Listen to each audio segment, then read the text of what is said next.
Terkait kerumunan yang terjadi di pabrik-pabrik yang ada di Kabupaten Subang, mulai besok Jumat tanggal 9 Juli tahun 2021 pemerintah Kabupaten Subang menerapkan pembatasan jumlah karyawan pabrik ekspor dengan rincian 50% tenaga buruh dan 10% office atau bagian administrasi. Hal tersebut berdasarkan rujukan dari Surat Edaran Permendagri terbaru. Berikut penjelasan Asep Nuroni, Wakil Ketua Harian Satuan Gugus Tugas COVID-19 dan juga menjabat sebagai Sekretaris Daerah Kabupaten Subang.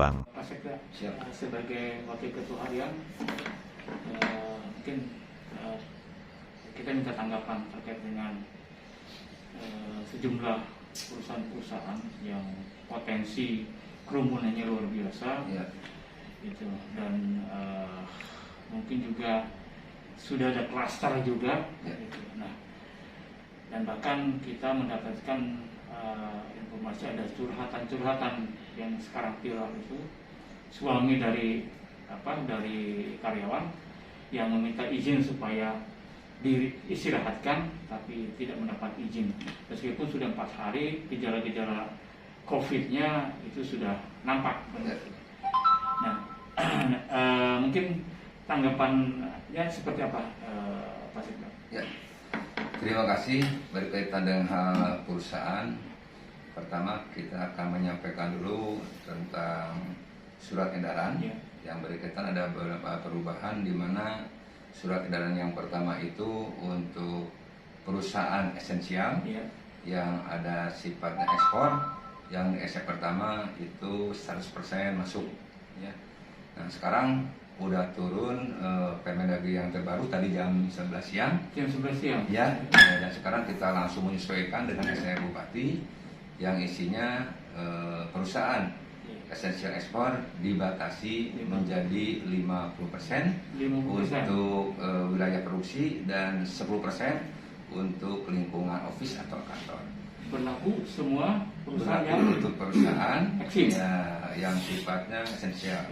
Ya, yang kedua berkaitan dengan informasi tadi, untuk penerapan protokol COVID termasuk di perusahaan, justru untuk menjaga terjadinya klaster baru dan pemaparan yang baru, kalau udah nyatakan secara medis ya, dan terbukti positif, harus isolasi mandiri.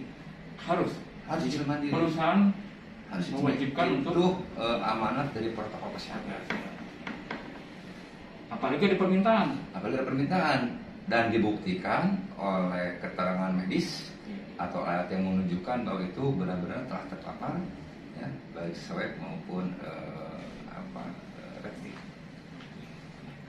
Iya, nah tadi SE, perubahan SE ya, surat edaran. Nah, kapan ini diterbitkan atau diedarkan? Insya Allah hari ini kita diedarkan meskipun dalam bentuk PDF. Nanti secara fisik juga akan kami susulkan.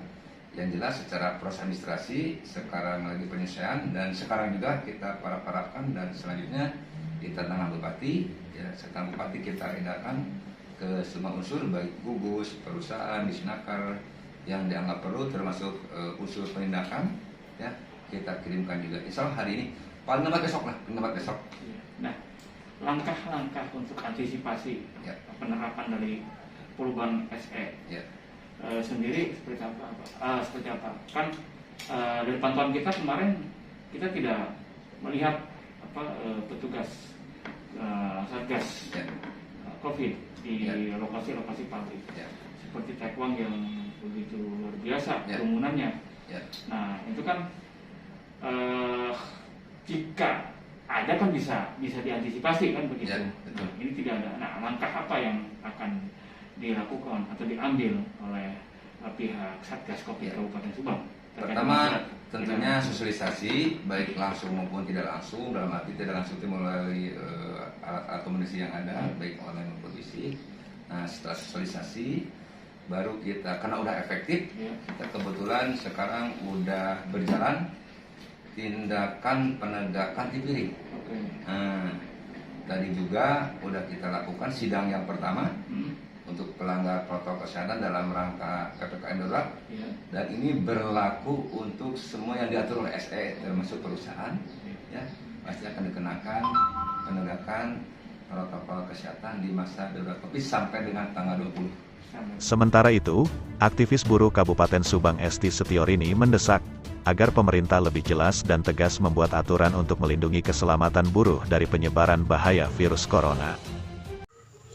PPKM di Kabupaten Subang dimulai dari tanggal 3 Juli 2021. Tujuannya adalah untuk mengurai kerumunan manusia yang katanya berisiko tinggi terjadinya penyebaran virus. Yang jadi pertanyaan saya, pemerintah sebenarnya serius nggak memutus mata rantai penyebaran virus? Kalau serius, ya seriuslah. Jangan tanggung-tanggung. Jangan malah bikin rakyat menjadi gagap sama aturan yang dibuat setengah hati. Sebagian industri diliburkan, sebagian layanan publik diliburkan, tapi sebagian masih tetap harus melaksanakan kegiatan. Lalu di mana tingkat keseriusannya gitu? Karena setiap kerumunan katanya berisiko menularkan atau menyebarkan virus, memaparkan virus kepada manusia-manusia lainnya. Bagaimana dengan teman-teman buruh di balik tembok-tembok pabrik? Apakah yakin pemerintah hari ini sudah memberikan perlindungan yang maksimal untuk teman-teman buruh pabrik yang hari ini tetap harus bekerja? Teman-teman buruh pabrik itu bukan manja, bukan mereka mau libur terus dibayar, enggak. Setidaknya ketika mereka harus tetap bekerja, berikan perlindungan yang pasti bahwa ketika mereka terpapar pun pemerintah hari ini hadir untuk menyelamatkan mereka. Dalam bentuk apa? Regulasi. Regulasi seperti apa? Nah, ini dia yang masih terjadi di Kabupaten Subang hari ini. Bagaimana teman-teman buruh yang hari ini tetap bekerja kemudian terpapar virus, masih melakukan isolasi mandiri, ada yang nggak dibayar oleh perusahaannya. Melakukan tes swab tidak ditanggung oleh perusahaannya. Tapi ketika sembuh, wajib melakukan tes swab. Setelah selesai isolasi mandiri harus melakukan tes swab. Yang hasilnya harus dibawa ke pabrik sebagai bukti bahwa teman-teman sudah tidak membawa virus. Padahal ketika masuk ke pabrik, belum tentu di pabrik itu tidak ada virus. Satu kata buat pemerintah hari ini.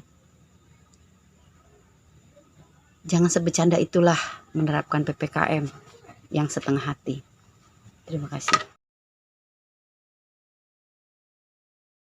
Usai acara santunan,